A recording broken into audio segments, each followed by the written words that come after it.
welcome to Katie's Business Tips. Michael Lapide here talking to you about business plans and how to write a good business plan. Just some basic nuggets. When I look for a business plan, I look for three things.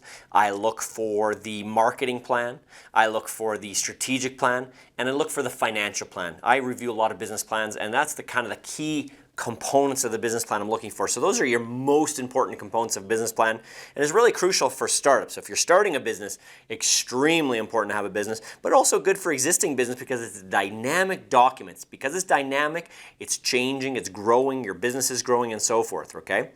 And this business plan should contain information on how you're going to become successful. At a nutshell, the business plan should show how you're going to make it from here to there to become successful. It'll show your commitment to the business and hopefully help gain, if you need investors or lenders for your business, you're going to need that business plan anyway. Now, you should have one regardless. So here are some key elements to prepare for a good business plan.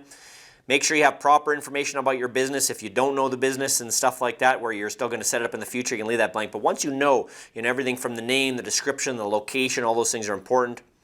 Your business proposal, if you're proposing for lending, should have a proposal attached with it. So if you're looking for investors or lenders, you should have a proposal. This is on top of the executive summary, and the executive summary is normally done at the end, which summarizes your entire business plan. And then you should also have the proposal, which should be directed directly at that lender or investor. Not, dear investor, no, like who you are targeting, and change that proposal when you go to a new lender or a new investor. Now, you should also have a market overview. So you should be looking at your competition, what the market looks like for your product or service, what segment of the market you're looking for, what demographics. So these are all words I'm not going to get into, but you can look them up. Segment, demographics. You've got to look at your target market and your market overview. We want to look at the pricing of the product. So you've got your product or service in the market, but also the pricing of your product or service is very important.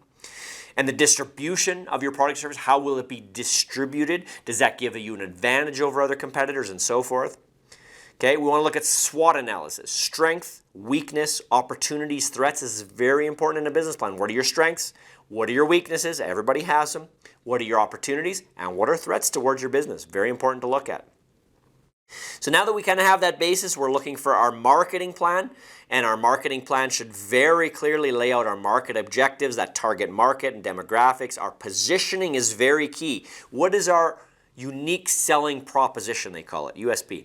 Our unique selling proposition. What makes us unique in the marketplace, in our industry, with our product or service? You need to be unique to really be successful. You have to find a niche and find out how you're going to be different in that niche than your competitors.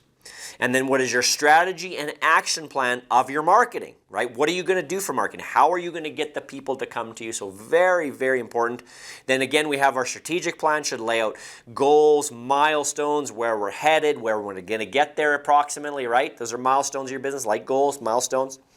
We then have our financial history and outlook. So is there a historical a financial part, or are we starting fresh?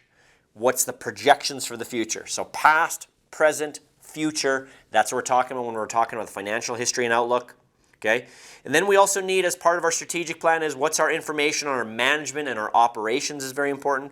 Who's going to manage? Who's going to be in key positions, right? Who's going to run? How is the company going to run? Do we have anything strategic in our operations? Need strategic technology, equipment maybe, and so forth.